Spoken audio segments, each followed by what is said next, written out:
Hello, this is George Demaree, and I'm here again with Your Money Matters. And remember what we do with Money Matters. I like to start out by always sharing the things that we try to get accomplished as it relates to Money Matters and helping you making good financial decisions. One is we try to promote financial literacy.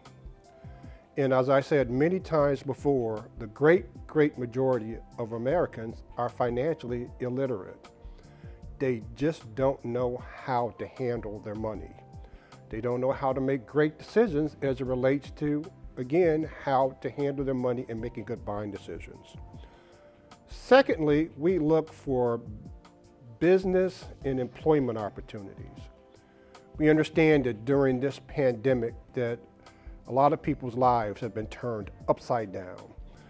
Some people have lost employment. Some people have had to try to get new employment. It's just been a very challenging year in 2020.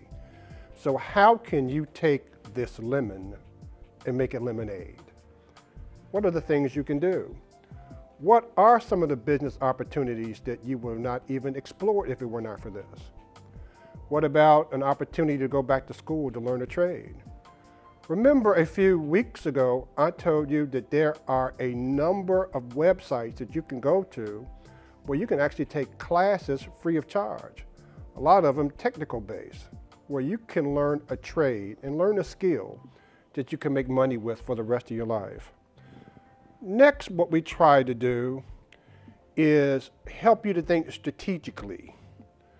We spent some time on how you think, that change your thinking can change your life. And we'll spend some more time on that today. Next, helping with credit worthiness. This has to do with your credit score. That make a goal to get your credit score over 700. You can do it. There's ways and there's techniques that you can use to help to increase that credit score. Some by just as easy as paying bills on time, and other is understanding how to utilize your credit. And we've talked about that in weeks past. But over the last couple of weeks, we have spent a little more time on the fourth pillar, on the fifth go, as it relates to Your Money Matters. And that's breaking free from financial slavery. Debt, how to get out of debt, and things to do to prevent getting back into debt once you get out of debt. Debt is what stops you from buying so many things and moving forward.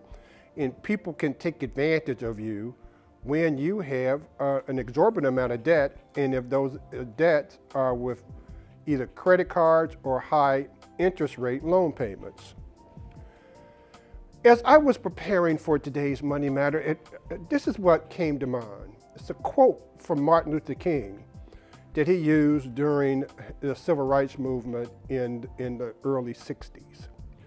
And he called it, "It's a fierce urgency of now." A fierce urgency of now. Don't wait. And this is what Martin said, if you don't mind me reading. We are now faced with the fact that tomorrow is today. We are confronted with the fierce urgency of now.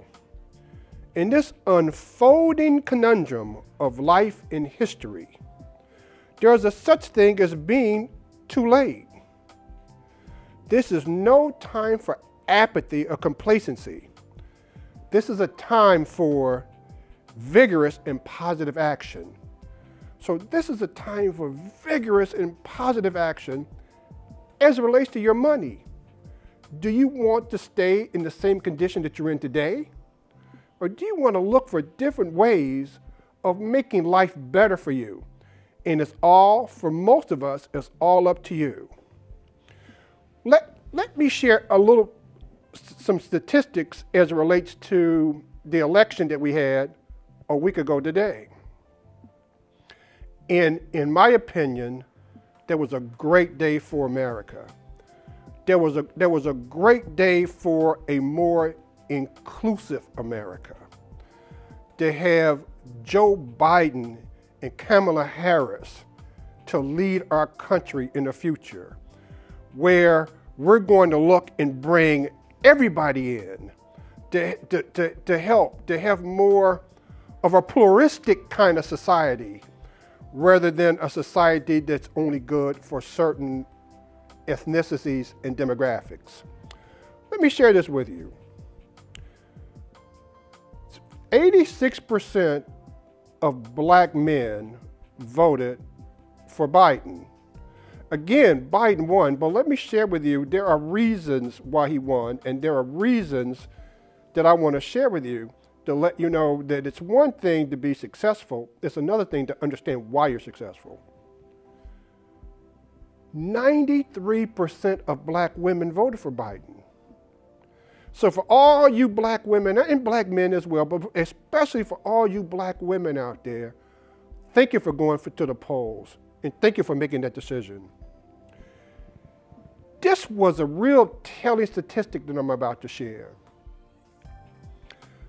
66% of first-time voters voted for Joe Biden, voted for Biden. 66%. That equated to 19 million people. Now, he got over 176 million, excuse me, I'm sorry. He got 76 million voters, over 76 million. Of that 76 million, actually a little more than 76 million, 19 million of those were first-time voters. So approximately 25% of every vote that Joe Biden earned, he earned from first-time voters. It's just to share with you where our country is going, all right? Compared to 4 years ago, when Hillary Clinton garnered 65 million voters. Let me also share this statistic, and then we'll move on with Money Matters.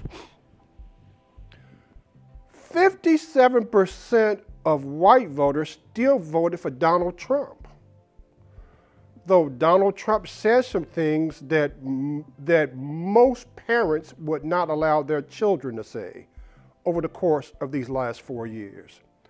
So again, congratulations to the Biden-Harris ticket, and my hope and my prayer to God that it is a great 4 years compared to the last 4. So let's get back to Money Matters. As far as getting out of debt, D-free, why don't you start, if you're in debt, start out with what we call the D-free pledge. And that's apply God's strategy for managing your money. Well, what's that? It's don't be so materialistic. Have a focus on Jesus Christ. Have a focus on God rather than focus on material things. Make better decisions when you're spending your money. Number 2, keep expenses below your income. I've said many times, spend below your means. If you make, think about the professional athletes in the past, not so much today, because I think they're a lot more financial literate today than they were 10, 15, 20 years ago. But think about those athletes who literally made millions of dollars and ended up being broke. That's because if you make $1 million or 10 million, but you spend 11, then you're almost as broke as someone who doesn't make nearly as much money. Think about what you're doing when you handle your money and live below your means. Next, invest in assets that grow. There are certain assets that you have to invest in that are depreciating assets. We know that, but keep those to a minimum. How can you invest in things that will help you in the long run with your financial stability as opposed to things that are depreciating assets. Make great decisions when you buy cars. Make great decisions when you buy furniture. Make great decisions when you do that. Think, make sure that you shop around. And finally, as it relates to the D-Free Pledge, contribute to your church in your ministries. You will always get it back. It's an amazing thing that the more that we share, the more seems to come back to us, especially for those who are on this program who are doing well. Please continue to give to those who are in need. Let me share with you another story, a challenging story. I'm on the board of directors for Big Brothers and Big Sister, and I have a little. And this Saturday, we had an event at church, and I went to go pick my little up. He's a 16-year-old kid, great young man. Goes to Iroquois. When I went to the house, his little brother looks, and I ended up taking both the guys. So as we were on the way to church, because I like to share with him the things that I do at church, I asked him about school. And I said, well, how's school? And he says to me that they hadn't been in school for 3 weeks. I couldn't understand that because he's a good student. He was always on top of things. But because he comes from an economically challenged family, they couldn't afford internet, did not really know how to ask for a hotspot, and because of that, they had not been in a classroom for 3 weeks. To me, that's a tragedy. And those are things that we have to clean up. And those are things, even when I think about financial literacy, that not only should we teach reading, writing, science, arithmetic, history, but I believe that there should be added to the curriculum in any school how to handle your money. But how do you do it? Where do you start? We've talked about this many times over the last 20 weeks. It starts with of changing how you think. Remember, change your thinking, change your life. Change your thinking, change your life. And let me share with you some ideas, because we've said it before, but today I thought I'd share with you some ideas on how to become a better thinker. Expose yourself to good input. Read. I've told my children, I tell young people all the time that when you read, people can't tell you things. Find out the information. Look for related magazines that have articles that are of interest. Listen to tapes. Program yourself. All the information that I find, most of the information I find for Money Matters, guess how I got it? Because of reading and doing research in order to bring you the information that can help you to be better money managers. If I can do this and I can find this information, so can you. Number 2, expose yourself to good thinkers. What do you mean? Expose yourself to smart people. I purposely expose myself to folks who know more than I do on certain subject matter. I've shared with my children many times that if you are the smartest person in your group, you need a new group. You need to have people around you that can help you. My daughter, who is a graduate of Vanderbilt University and a graduate of Meharry Medical School, all of her sorority sisters are either doctors or attorneys or business leaders. One happens to be a rocket scientist. So being exposed to information, expose yourself to good thinkers. Next, choose to think good thoughts and find your thinking place. Where's your thinking place?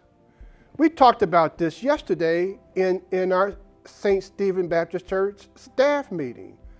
And people talked about where they think the best. Some people said in a shower. Some people, it was a variety of places where people have an opportunity for good thought. How can you grow? What kind of ideas that you can develop? For me personally, I love being in church.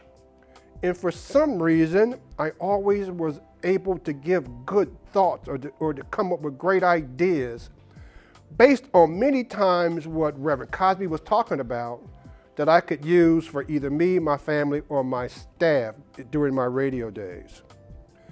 Next, if you have a thought as it relates to your money or anything in your life, and most everything you do in your life has got some kind of money attachment, no matter what it is, write it down. If you get a good thought, great thoughts have a short shelf life. So when you get it, and I tell you what I do. When I get a good thought or I see some great information or no matter who it is, and I think, oh, that's really good stuff. What I do is I go straight to my phone and I put it in my notes. And I bet you I have minimum 500 ideas or thoughts that I just have in my notes, because every time I see something, I know that because the way my brain works, that if I don't write it down, I will lose it. So if ever I need information or subject matter, I can go for things that I saved. Next, allow your emotions to create another good thought. Think about it. Think about your feelings, but I'll also say this. Don't wait till you feel like it. If you will not make a change as it relates to anything, and especially about your money, if you're not willing to if you're going to wait and say, I'm going to wait till tomorrow, I'm going to wait for a better day, I'm just going to wait till I get a raise, trust me, you will never make a change, and you will be in the same position tomorrow that you were in today. And finally, repeat the process. Repeat the process. You will not be successful just by generating one great thought. You will be successful by generating a number of thoughts. These ideas comes from a book called How Successful People Think by John Maxwell. Now, getting back to getting out of debt. As I said, every week we're going to spend some time on helping folks who are in debt to get out of debt. So, what is, according to the D-free method of getting out of debt, what is the blueprint for freedom, and what are the keys to get out of there? 1, clearly identify your goal, be specific, and create a plan. If you do not have a goal, you will not achieve a goal. Think about it. Be very clear. Example, I am going to pay off my credit cards, or I am going to save money to buy a car, or I have this loan that I'm going to make sure that I pay it off. Have a specific goal and focus on the goal and work on it until you get it done. So let me share with you how there are basically two ways that people have been taught in order to reduce their debt and pay off debts and credit cards. One is called snowball. Now, the snowball method is focusing on the account with the smallest balance and then working your way up. What that is designed to do is to give you a sense of accomplishment. You know, work on the one with the smallest, I get that. And then once that's done, then you can take the money that you were spending on paying off that debt and put that toward the next smallest balance until you get it off, until you get it paid off. The next is called the avalanche method, where you go to the debt that has the highest interest rate. That takes a little more time, but yet I believe you can save a little money by doing that method, because then you focus on those debts, those credit cards, those loan payments that cost you more money. Remember, we talked about debt, and we talked about interest, and we talked about interest rate. When you buy a car, remember, when you buy a car, you're buying more than a car. Unless you're paying cash, for no matter what it is, whether it be a car, whether it be furniture, whether it be anything that you want to get on credit, not only are you paying for the making the purchase of the car or the furniture or whatever, you're purchasing the cash. So if you had to purchase the cash at a higher rate, then the avalanche method is a way of paying off debt. Next is create a calendar. A goal without a timeline is just a dream. Write it down. Say, by this date, I'm going to get this paid off. By this date, I'm going to get this paid off. Another thing, another method that helps is assemble a support group. Let people know. Let people, maybe some folks who are in the same situation, that you guys can create a support group of 4 or 5 people, and you all are working for a common cause. Celebrate your victories. Celebrate, I believe, I truly in my heart believe, celebrate everybody. Look for reasons to celebrate victories, because there are tons of reasons to do it. Remember, 70% of every American is living paycheck to paycheck. Create a budget. If you do not create a budget, you will continue to live paycheck to paycheck.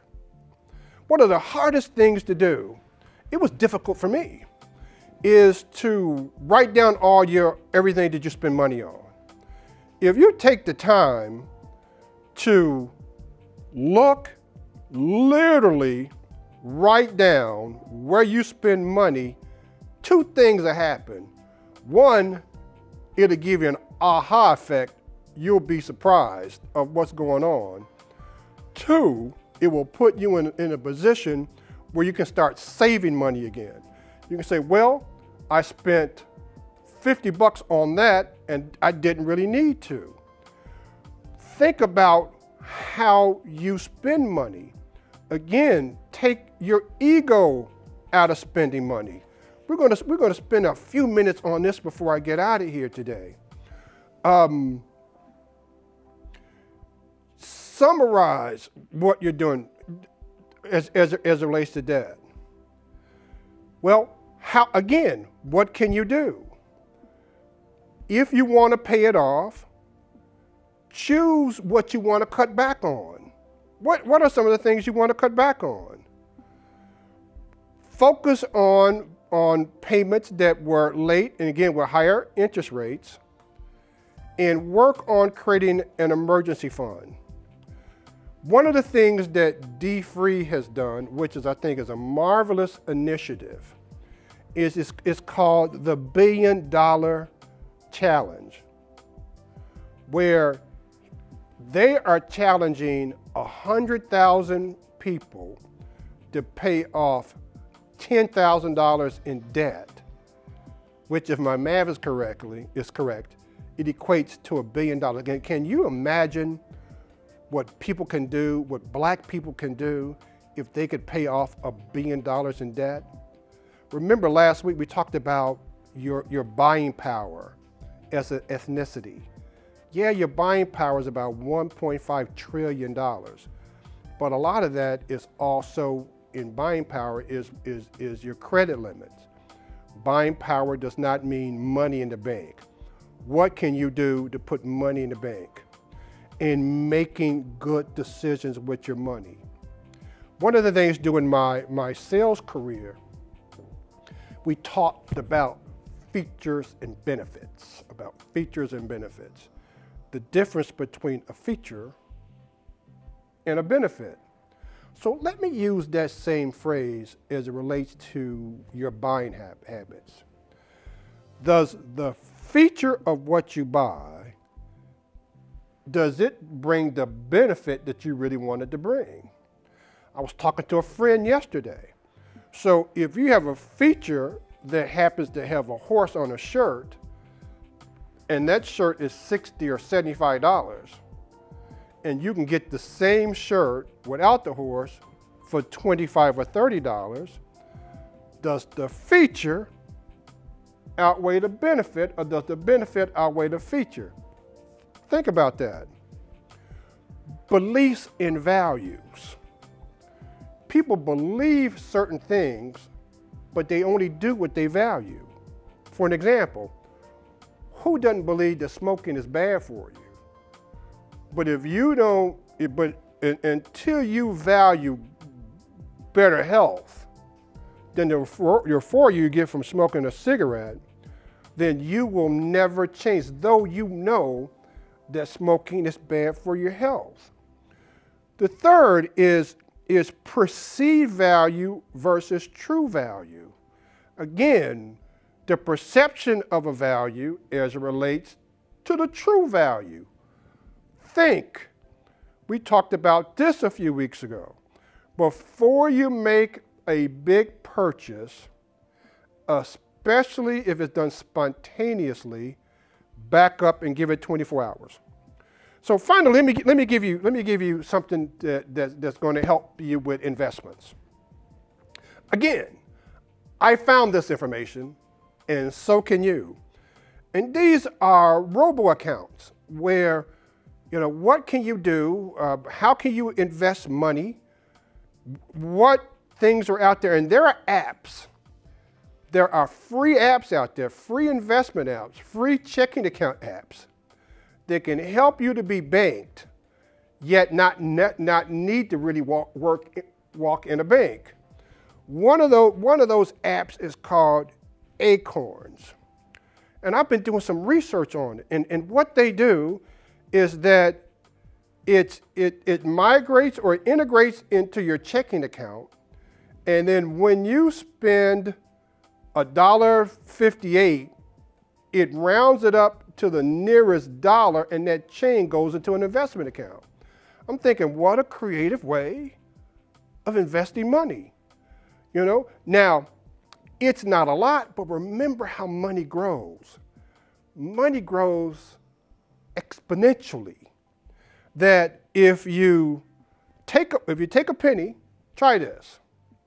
If you take a penny and you double it every day for 30 days, remember the very first 14 days, it doesn't seem like it's going to grow very much. But when you get to day 21, 22, you will see how money is compounded and how money can grow. So though you're only investing a small amount, if you keep it and you keep investing money, and that money continues to grow interest, then that money is compounded, and you do it at an early age, it will put you in a position where you have money. Finally today, I want to share something with you about perseverance. About persevering through these challenging times. And I'm going to give you some keys on getting through it. One, have a brainstorming session sometime with your encourager. Go and see him. Communicate with this person. Who is the person in your life that every time you go and see them, that he or she has a positive word? If you're having a bad day and you're looking to persevere, go and see that person. Number 2, set mini goals. Give yourself a sense of accomplishment. Just like the snowball technique at getting rid of debt, by focusing on the smaller debt, just to give you a sense of accomplishment. 3, every now and then you just need a paradigm shift.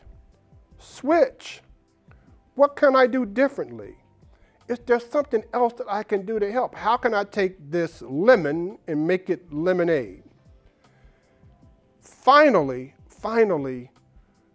go and revisit your personal mission statement. Go back to it. Have a mission statement. Put it on a mirror. Say, I am going to get this done by this date. And if you do it and you change your thinking and you understand how money works, you can get out of debt and you can live a much more productive life. Thank you. Thank you for spending time with me today. Again, I try my best to come up with information that you can use. We're going to have a tax professional to come in the weeks to come. We have a person that there are some grants out there that you don't have to pay back that we're going to talk about probably next week. So there's a ton of things that we're going to share with you, but we will always spend some time on how to get out of debt. Have a good day. Have a good week. Thank you very much.